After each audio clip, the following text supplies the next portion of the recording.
बगलामुखी बगलामुखी पीतांबरधारी बगलामुखी बगलामुखी बगलामुखी पीतांबरधारी बगलामुखी बगलामुखी देवी बगलामुखी। మన కష్టాలను కడతీర్చటానికి, దోషాలకు పరిహారం చెప్పటానికి కలియుగ దేవత అయిన తల్లి శ్రీ బగలాముఖీ దేవి కలిడై కురిచి దక్షిణ పాపాంకులం నందు శ్రీ తాంత్రిక విద్యాపీఠం నందు పున్నమి వెన్నెల్లాంటి ముఖార విందముతోటి బాసిల్లుతోంది. స్వాహా ఓం. తమోగుణ స్వరూపుడైన శ్రీ మహాదేవుడు ఆరాధించు శ్రీ బగలాముఖీ దేవియే దశమహావిద్యలయందు మహోన్నతమైన శక్తివంతమైన దేవీ స్వరూపము. తనలో సరిసమానంగా నెలకొని ఉన్న సత్వ, రాజస, తామస గుణాల కారణం చేత సర్వోన్నతమైన శక్తి రూపమే శ్రీ బగలాముఖీ దేవి కొలువయ్యుంది. శ్రీ బగలాముఖీ దేవి మందిరంలో జపాలకి గనక పూనుకుంటే ఆ దేవదేవులను కూడా స్తంభింపచెయ్యవచ్చు. అందుచేతనే సకల దేవతలందరూ 4 వేదాలకు, సకల మంత్రతంత్రాలకు కూడా పోలికలేని ఏలిక అయిన శ్రీ బగలాముఖీ దేవిని అధిపతిగా ఎంచుకుని ఆరాధించారు. శ్రీ సూర్యమంగళం తాంత్రిక విద్యాపీఠాధిపతి రాజగురువు బ్రహ్మశ్రీ గురువాయూర్ శ్రీ శ్రీ శ్రీ సూర్య నంబూదరి స్వామివారు జ్యోతిష్యం, ప్రశ్న, వాస్తు, తాంత్రిక పూజలు, వేద యాగాలు, పరిహార హోమాలు, యోగా, ధ్యానం వంటి తను సొంతం చేసుకున్న విద్యలతో ఇక్కడికి ఎన్నో ఆశలతో వచ్చిన వారి అవసరాలను తీరుస్తున్నారు.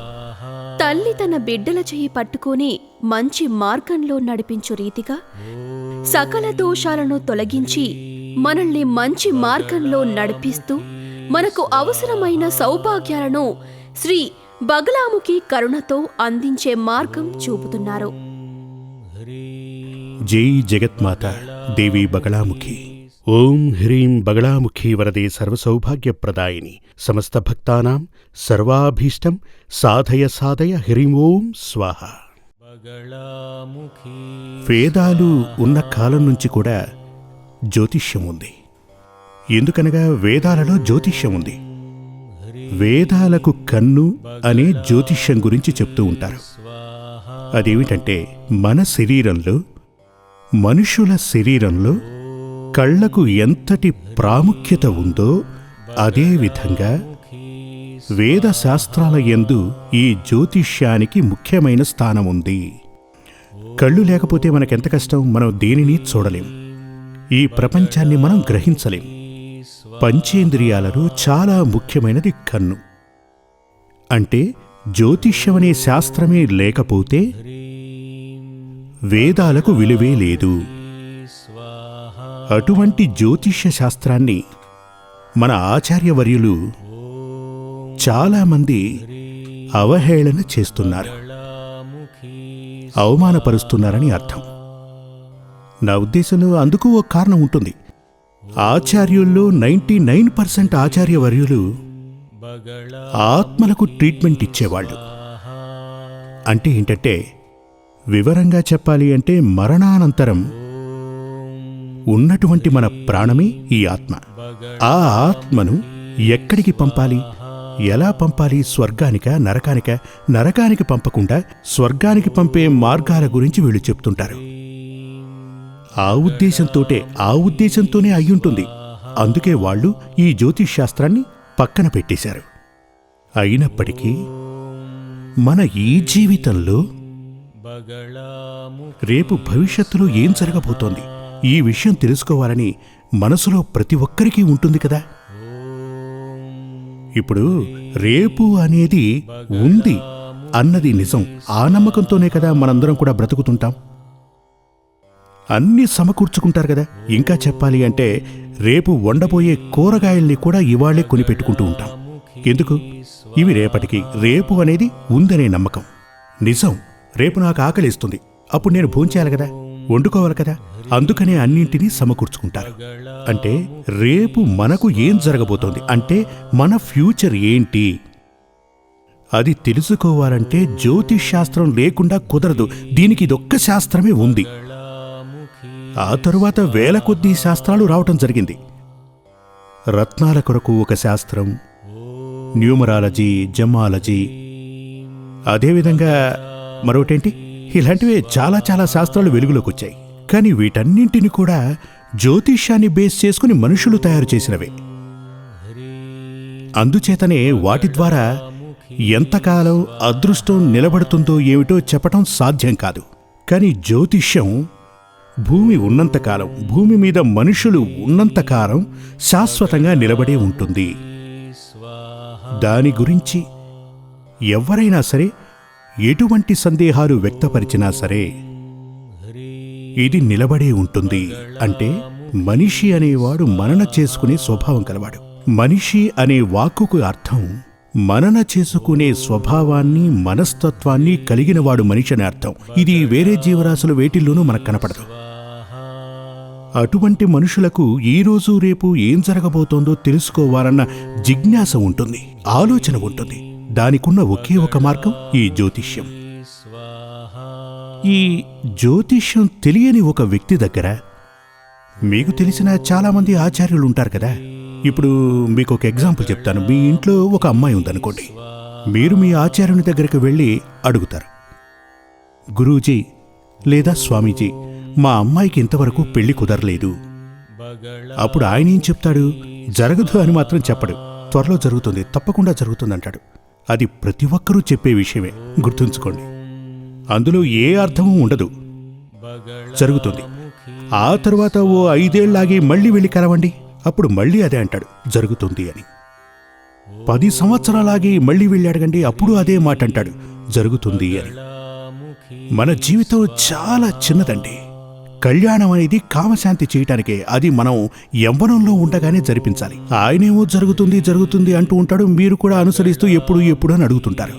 దానివల్ల ఉపయోగం లేదు. ఆయనే చెప్పాలి మీకు. ఒకసారి వెళ్ళి మీ అమ్మాయి జాతకం తీసుకురా, ఈ అమ్మాయికి పెళ్లి జరుగుతుందా లేదా చెప్పాలి. మీ కష్ట నష్టాలు మారటానికి తనేమీ మీకు చెప్పడం లేదు. ఆయన ఏం చెప్తారంటే, ఇప్పుడు మీ ఇంట్లోనే తీసుకుందాం. ఎంతో మంది మీతో ప్రేమగా, ఆప్యాయంగా, అనురాగంగా ఉన్నవాళ్ళు ఇప్పుడు లేరనుకుందాం, చనిపోయారనుకుందాం. అలా చనిపోయిన వ్యక్తి ఎవరైనా ఆత్మలా మారి మీ దగ్గరకు వచ్చి, నేనిప్పుడు నరకంలో ఉన్నాను నాన్న, నన్ను కాపాడు అని మీకు చెప్పారా? లేక స్వర్గంలో ఉన్నానరా, నువ్వు ఏ పాపం చేయకుండా నా దగ్గరికే వచ్చాయని చెప్పారా? అంతెందుకు, ఈ ఆచార్యుల వారి ఆచార్యులు కూడా ఆయనకు అలా చెప్పే అవకాశం లేదు. మనందరికీ తెలుసు, చాలా పెద్ద పెద్ద ఆచార్యుల్లా బతికిన వారు నేనే దేవుణ్ణి అని చెప్పుకుంటూ మన చుట్టూ తిరిగిన వాళ్ళు అలాగే చనిపోయిన విషయం మనందరికీ తెలుసు. పోతే పోయినట్టే. ఉన్నారా లేదా, స్వర్గంలోనా నరకంలోనా, ఇవన్నీ మనకు తెలియవు. అదొచ్చి ఒక మరీచికలాగా నిలిచిపోతుంది. అలా అంటే దాన్ని తెలుగులో ఏమంటారు నాకు గుర్తు రావట్లేదు. అదే క్వశ్చన్ మార్క్ లాగా అలాగే ఉండిపోతుంది. మరణానంతరం ఏం జరుగుతుంది, దాన్ని కరెక్ట్గా ఇప్పటి వరకు ప్రూవ్ చేసిన వాళ్ళంటూ ఎవ్వరూ లేరు. ఆధ్యాత్మికంగానూ దీన్ని తేల్చలేకపోయారు. ఆధ్యాత్మిక ఆచార్యులు కూడా తేల్చలేకపోయారు. సైంటిఫిక్గానూ దీన్ని తేల్చలేకపోయారు. కానీ మన జీవితం అనేది మాత్రం నిజమే. ఇక్కడ సంతోషంగా ఉండాలి, ప్రశాంతంగా జీవించాలి. మన పిల్లలు, మన మనవాళ్ళు, అంటే మన పరంపర ప్రశాంతంగా బ్రతకడానికి ఏం కావాలో వాటిని మనం సమకూర్చాలి. ఇటువంటివన్నీ చేస్తూ కూడా ఎటువంటి తప్పులు గనక మనం చేయకపోతే స్వర్గం అంటూ ఒకటుంటే అది వెతుక్కుంటూ మన కోసం వస్తుంది. కానీ హిందూ వేదశాస్త్ర ప్రకారం ఇప్పుడు అన్ని మతాల వారు చెప్తున్నట్టే స్వర్గం నరకం అంటూ ఒకటి ఉంటుందని, అలాగే ఎక్స్ట్రాగా పునర్జన్మ కూడా ఉంటుందని చెప్తున్నారు. అది కూడా 100% నిజమే. అప్పుడు ఆ పునర్జన్మలో కూడా మనకు చక్కటి జీవితం ఈ భూమి మీద దొరకాలి. అది గనక లభించాలి అంటే ఇప్పుడు ఏం చేస్తే మనకటువంటి చక్కటి జీవితం లభిస్తుంది? దానికి ఏం చేయకూడదు? పోయిన జన్మలో చేసిన, అంటే ఈ జన్మ మనకు లభించడానికి మనం పోయిన జన్మలో చేసిన పాపానికి ఇది ఫలమా లేక పుణ్యానికి ఇది ఫలమా అన్న సంగతి మనకు తెలియాలి. పాపం చేసిన ఆత్మైనా సరే, పుణ్యం చేసిన ఆత్మైనా సరే, దానికి పునర్జన్మంటూ ఒకటి ఉంటుంది. అంటే నరకానికి వెళ్ళిన ఆత్మకు పునర్జన్మ ఉంటుంది, స్వర్గానికి వెళ్ళిన ఆత్మకు కూడా పునర్జన్మంటూ ఉంటుంది. ఆ సమయంలో మన జీవితంలో కొంతమంది అంటూ ఉంటారు, అంటే కొంతమంది జీవితంలో ప్రారంభమంతా కూడా చాలా సంతోషంగా గడుస్తుంది, అటు తర్వాత దుర్దశ పడుతుంది, పరమ కష్టంగా గడుస్తుంది. కొంతమందికి ఆపోజిట్, ప్రారంభకాలం చాలా కష్టంగా గడుస్తుంది, అష్టకష్టాలు చూస్తారు, అంత్యకాలం వచ్చేసరికి సుఖభోగాలతో వర్ధిల్లుతారు. అంటే మన జీవితంలో ఆ సంతోషాలు వెల్లివిరిసేది మనం చేసినటువంటి పుణ్యాల ఫలం ద్వారా. అది పోయిన జన్మలో.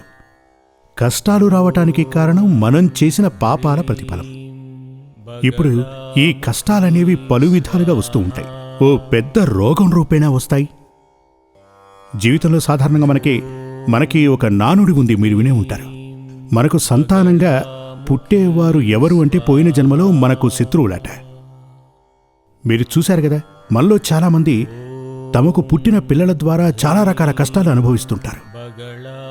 భయంకరమైనటువంటి ధన నష్టం, అవమానాలు, వీటన్నింటినీ ఎదుర్కొంటారు. అసలు వీటన్నింటికీ కారణం ఏమిటి, ఎందుచేత ఇలాంటివన్నీ జరుగుతున్నాయని తెలుసుకోవాలంటే ఒకే ఒక మార్గం, మీ జాతకాన్ని చూడటం. ఇక్కడ మన ఈ జీవితంలో, ఈ భూమి మీద ప్రశాంతత, సంతోషం మనకు లభించాలి అంటే, రేపు ఏం జరగబోతోందో ఏమిటో తెలుసుకోవాలి అంటే మనకున్నది ఒకే ఒక మార్గం, మన డెస్టినీ. అదే మన తలరాత. భగవంతుడు మన తలరాత ఏం రాశాడో మనం తెలుసుకొని తీరాలి. జాతకం అంటే ఏంటంటే, ఒక పిల్లాడు పుట్టిన సమయాన ఉన్నటువంటి ప్లానిటరీ పొజిషన్, వ్యోమమండలంలో గ్రహాలు ఏ ఏ స్థితుల్లో ఉన్నాయి, అది చూసి ఆ గ్రహాలను 12 రాసులతో క్రోడీకరించి ఆ బిడ్డ పుట్టిన టైంనే లగ్నంలా తీసుకుని వ్రాయబడేదే జాతకం. ఈ జాతకం మన తలరాత యొక్క ఫోటో కాపీనే. ఇక దీని ద్వారానే మన జీవితంలో ఏమేమి జరుగుతాయి అంటే, మనం ఎంతకాలం జీవించి ఉంటాం, ఇలాంటి విషయాలన్నీ కూడా తెలుసుకోవచ్చు. అంటే ఇప్పుడు మీలో చాలామంది అనుకుంటూ ఉంటారు, అవునవునులేండి, మేము మా జాతకాన్ని తీసుకుని చాలామంది దగ్గరికి తిరిగాం, వాళ్ళు చెప్పినవేవి మా జీవితంలో జరగలేదు అంటూ ఉంటారు.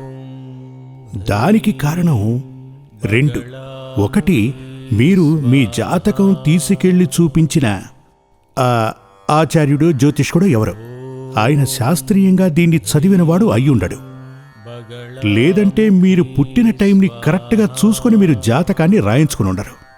అలాంటప్పుడు జ్యోతిష్ శాస్త్రం తప్పు కాదు కదా. అప్పుడు చాలా కరెక్ట్గా పుట్టిన తేదీని తెలుసుకొని, ఏ సంవత్సరం, అది ఏ మాసం, ఆ రోజు తేదెంత, టైం ఎంత, ఎక్కడ పుట్టారు, ఇవన్నీ తెలుసుకుని మీ జాతకాన్ని గణించి ఉంటే, ఇప్పుడు ఒక వ్యక్తికిచ్చి గణించమంటే అతను తప్పుడు లెక్కలు వేసే అవకాశం ఉంది. కంప్యూటర్లో మాత్రం చాలా చక్కగా వస్తుంది. మీకు గనక సరిగ్గా డేట్ గుర్తులేకపోతే, మీరు ఏ హాస్పిటల్లో జన్మించారో అక్కడికి వెళ్ళి సెర్చ్ చేస్తుండండి, మీరు పుట్టిన తేదీ, టైము అంతా కరెక్ట్గా తెలుస్తుంది. వాటిని కలెక్ట్ చేసుకుని కంప్యూటర్లో పెడితే జాతకం కరెక్ట్గా తెలుస్తుంది. అటువంటి జాతకాన్ని ఉంచుకొని మీ భవిష్యత్ ఏంటో మీరే తెలుసుకోవచ్చు. ఎందుకంటే ఆస్ట్రాలజీ అనేది ఒక లెక్కే, ఊహించి చెప్పేది ఎంత మాత్రం కాదు. ఇంకా వివరంగా చెప్పాలి అంటే, ఇప్పుడు నేను మీతో మాట్లాడుతున్నట్టుగా దాన్ని చదివి మీరు ఇంకో 10 మందికి చెప్పచ్చు. అంతెందుకు, మీ భవిష్యత్ ఏంటో కూడా మీరే తెలుసుకోవచ్చు. అటువంటి శాస్త్రాన్ని ఖచ్చితంగా అందరూ చదువుకోవటం చాలా మంచిది. లోకం కోసం కాదు, మన కోసం. మన తలరాత ఏమిటి, మన గురించి ఈశ్వరుడు తలరాతలో ఏం రాశాడేంటో తెలుసుకోవడానికి. వీటన్నింటినీ తెలుసుకుని ఒక్కొక్క విషయాన్ని గనక మనం చేయగలిగితే, మన యావత్ జీవితంలో దుఃఖాలంటూ ఉండవు, నష్టాలు కూడా ఉండవు. వేదశాస్త్రాల్లో చెప్తుంటారు, రోగశాంతికి మంత్రం, మందు 2 కావాలి అని. మందు, మంత్రం 2 అట. ఎందుకు అంటే, ఈ మంత్రం ఎందుకంటే, పూర్వజన్మలో చేసిన పాపపు ఫలానుసారమే ఈ వ్యాధి రావటం జరిగింది. ఆ వ్యాధి నయానికి ఈ మందు, ఇక ఆ పాపానికి మంత్రం. మంత్రం అంటే దానికి సరిపడా పూజలు, యాగాలు చెయ్యాలి. అలా అంటే రోగానికి మందు, మంత్రం 2 కావాలి అంటారు. మీకు చెప్పే ఉంటారు, చాలామంది మీకు చెప్పుంటారు. చాలా రకాల మందులు వేసుకున్నాను, పెద్ద పెద్ద డాక్టర్లను కలిశాను, పెద్ద పెద్ద హాస్పిటల్స్కి వెళ్ళాను, కానీ రోగం నయం కాలేదు. ఎందుకని? ఆ వ్యాధికి కారణం పోయిన జన్మలో నువ్వు చేసిన పాపం. అసలు ఆ పాపం ఏమిటి, దానికి పరిహారాలు ఏమిటి, వాటిని ఒకవైపు చేస్తూనే మీకొచ్చిన వ్యాధికి మీరు మందులు వాడుతూ ఉండాలి. అప్పుడే 100% గుణం కనపడుతుంది. జగత్మాత పరాశక్తి ఆ బగళాముఖీదేవి అనుగ్రహం ద్వారాని నేను చెప్తున్నది మీకు అర్థం కావాలి. క్షణం పాటైనా ఆలోచించే మనసు మీకు ఏర్పడాలి. జై జగన్మాత దేవి బగళాముఖి. సమస్త భక్తానాం సర్వాభీష్టం సాధయ సాధయ హ్రీం ఓం స్వాహ.